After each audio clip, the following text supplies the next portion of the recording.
All right, it's our 2020 update. We're going to talk about what President Trump thinks is going to happen in a minute. I just want to play you this. Seth Moulton, he's running for president, no chance at all, but he says some interesting things.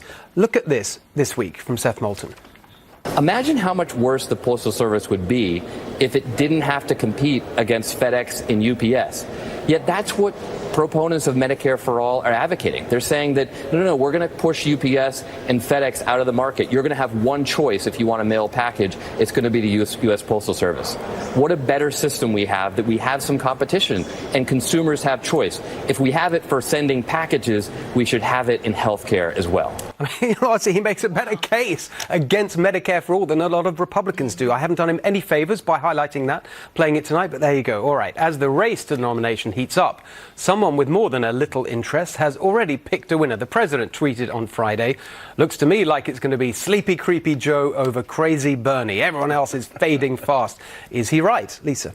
I think there's an opportunity for someone else to emerge, particularly when we get to the debates. What does Joe Biden have to offer? He represents the past. He doesn't represent the future. We've seen big change elections recently with the midterms, also with 2016 election as well. And if he does make it to the general election, what is his message to voters? We need to go to a worse economy before President Trump. He offers nothing new. That's right. He's also a terrible candidate, and he's very boring. So I don't know. I think there's an opportunity what do you really think, for someone else. What does Lisa think? People ask me that all the time. They say they don't understand. I'm not as forceful in my opinions. Darn it. Henry? Look, half the Democratic Party says they're moderate. You don't hear about them. They're not the activists, but they're the voters. Biden's ahead in the polls because he's getting half of that vote.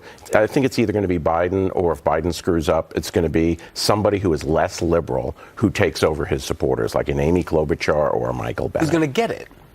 Win it? Win the nomination. Amy Klobuchar. No. If Biden, somebody is going to run. It's a massive boost from going on Fox News this week, that brilliant town hall moderated by Brett and Martha, but still. I think it'll be Biden, or it'll be somebody who is not from the crazy left. Such a crowded primary field. Just Joe Biden, his problems remain the same problems why he couldn't get the nomination before. It's going to be somebody else who can be more moderate and who the superdelegates will likely choose at the convention.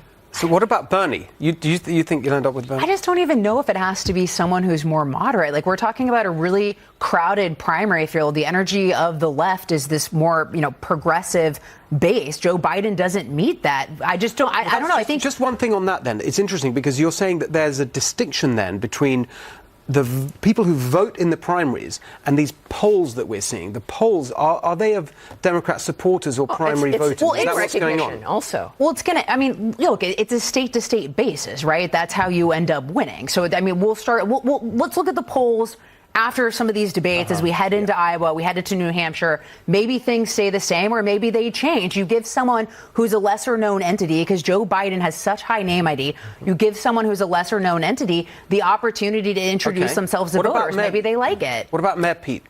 Yeah, just like with Moulton, if you get somebody who's actually is exciting, he actually sounds like a normal person, there's a good chance for that. Mayor Pete has, just like Beto did for a while, kind of slipping along with the media that loves him. Yes. And then suddenly the media gets bored with you, and then suddenly you're not doing as well. I think Mayor Pete is wanting to get out of South Bend, and he's done that. And so his future is what he wants it to be, but it's not going to be as the nominee for the President of the United States. The debates are key. Getting to know people without the mirage of what the media creates is important, and it's going to be fabulous to watch. Well, look at that. We're out of time, but I just want to say one very quick thing, which I'm so delighted about the collapse of Beto, because he's just Who is he again? Right. We'll see you next Sunday when the next revolution will be televised.